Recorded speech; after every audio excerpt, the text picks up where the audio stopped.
বন্ধুসকল, আপোনালোক আটাইকে মোৰ চেনেল শ্ৰী বৰ্ষামাত স্বাগতম জনাইছোঁ। বেয়াৰ সত্যতা বহুত বেছি বেয়া। পাহাৰৰ পৰা তললৈ নামিলে যিমান ভয় লাগে, বেয়াৰ সত্যতাও ঠিক তেনেদৰেই। আনহাতে ভালৰ সত্যতা বহুত মিঠা। যেনেদৰে পাহাৰ এখনৰ ওপৰলৈ উঠিলে আমাৰ বহুত বেছি ভাল লাগে। পাহাৰত উঠিলে আমাৰ এনেকুৱা লাগে যে আমি আমাৰ গন্তব্য স্থানখন পাইহে গ'লোঁ। সত্যতা নিজৰ মাজৰ পৰা কেতিয়াও লুপ্ত হৈ যাব দিব নালাগে। সত্যতা সংস্কাৰতকৈ ডাঙৰ একো বস্তুৱে নাই।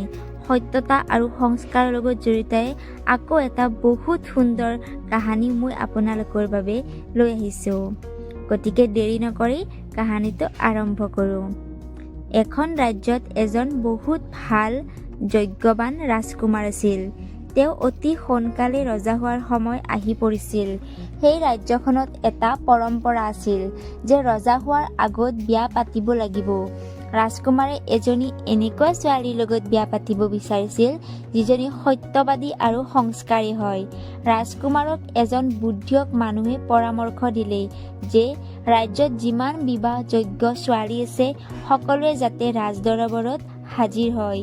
সেই ৰাজমহলত এগৰাকী দাসী আছিল, যাৰ এজনী বিবাহযোগ্য ছোৱালীও আছিল। তাই বহুত ভাল আছিল আৰু মনে মনে অন্তৰৰ পৰা ৰাজকুমাৰক অত্যন্ত ভাল পাইছিল। স্বয়ংবৰৰ বিষয়ে যেতিয়া তাই শুনা পালে, তাই বহুত আনন্দিত হ'ল, কাৰণ তাইও যে সেই স্বয়ংবৰত ভাগ ল'ব পাৰিব। কিন্তু তাই দুখিত হৈ পৰিল। তাই ভাবিলে, গোটেই ৰাজ্যৰ পৰা কিমান ৰাজকুমাৰী, কিমান ধনী ধনী ছোৱালী আহিব, গতিকে ৰাজকুমাৰে তাইক কিয়নো পচন্দ কৰিব। মাক দেউতাকো বহুত চিন্তিত হ'ল, কাৰণ যদি তেওঁলোকৰ ছোৱালীজনীৰ অন্তৰ ভাঙি যায় তেওঁলোকে কি কৰিব।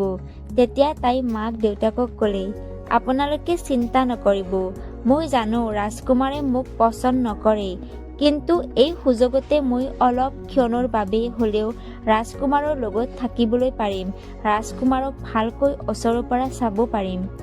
স্বয়ংবৰৰ দিনটো আহি পৰিল। স্বয়ংবৰত এজনীৰ পিছত এজনী অত্যন্ত ধুনীয়া আৰু ধনী যুৱতী আহিল, যিবিলাকে বহুত দামী দামী কাপোৰ আৰু অলংকাৰ পিন্ধি সুসজ্জিত হৈ আছিল। তেতিয়া ৰাজকুমাৰে প্ৰত্যেকগৰাকী যুৱতীক ক'লে, মই তোমালোকৰ আটাইকে এটা এটা বীজ দিম আৰু তোমালোকৰ মাজৰ পৰা যিগৰাকীয়ে মোক আজিৰ পৰা 6 মাহ পিছত এই বীজটোৰ পৰা ওলোৱা সকলোতকৈ সুন্দৰ ফুলটো আনি দি দিব, মই তেওঁকেই বিয়া কৰাম আৰু তেওঁৱেই এই ৰাজ্যৰ ৰাণী হ'ব। প্ৰত্যেকগৰাকী যুৱতীয়ে এটা এটা বীজৰ গামলা লৈ ল'লে। এতিয়া দাসীৰ ছোৱালীজনীৰ মনত এটা আশা জাগি উঠিল যে তাইও ৰাজকুমাৰক পাব পাৰিব। তাই বহুত মৰমেৰে সেই বীজ থকা গামলাটো চোৱা চিতা কৰিলে। তাই ভাবিবলৈ ধৰিলে, এই গামলাটোৰ পৰা ওলোৱা ফুলৰ পুলিটোৰ পৰা যিটো প্ৰথম ফুল ওলাব সেইটো ৰাজকুমাৰৰ প্ৰতি মোৰ অন্তৰত থকা ভালপোৱাৰ প্ৰতীক হ'ব। কিন্তু 3 মাহ পাৰ হৈ গ'ল, গামলাটোৰ পৰা একো পুলিয়েই ওলোৱা নাই। তাই মালি, কৃষক আদি সকলোৰে লগত কথা পাতিলে, বিভিন্ন ধৰণৰ উপায়ো কৰিলে, কিন্তু একো কাম দিয়া নাই। 6 মাহো পাৰ হৈ গ'ল, কিন্তু বীজৰ পৰা এটা গজালিও ওলোৱা নাই। 6 মাহ পিছত ৰাজমহলত উপস্থিত হোৱাৰ দিনাখন তাই নিৰাশ মনেৰে ৰাজমহল পালে আৰু দেখিলে বাকী যুৱতীবিলাকৰ গামলাত বিভিন্ন ধৰণৰ ৰং বিৰঙৰ ফুল ফুলি আছে। তাই ৰাজকুমাৰক হেৰুৱাৰ ভয়ত ভাগি পৰিল।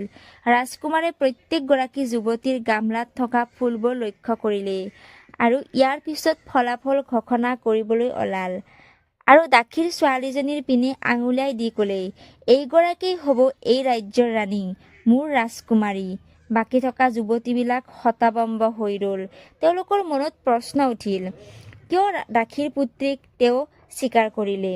তেতিয়া ৰাজকুমাৰে সেই ৰহস্যটো ফাদিল কৰিলে যে তেওঁ যিবিলাক ফুলৰ বীজ সকলোকে দিছিল সেই আটাইবোৰ নিৰ্জীৱ আছিল। তাৰ পৰা ফুল ফুলাটোতো দূৰৰে কথা, তাৰ পৰা গজালি ওলোৱাও দূৰৰ কথা, কিন্তু দাসীৰ ছোৱালীজনীয়ে সেই বীজটোৰ পৰাই সঁচা আৰু প্ৰকৃত ফুল ফুলাইছে। সেইবাবে তেওঁৱেই হ'ব মোৰ ৰাণী। বন্ধুসকল, সঁচাকৈয়ে সত্যতা আৰু ভাল সংস্কাৰতকৈ ডাঙৰ একো বস্তুৱেই হ'ব নোৱাৰে। সুগন্ধি দ্ৰব্য অৰ্থাৎ যাক আমি বডি স্প্ৰে চেণ্ট বুলিও কওঁ তাৰ দ্বাৰা নিজৰ কাপোৰৰ পৰা সুগন্ধ বিয়পাটো একো ডাঙৰ কথা নহয়।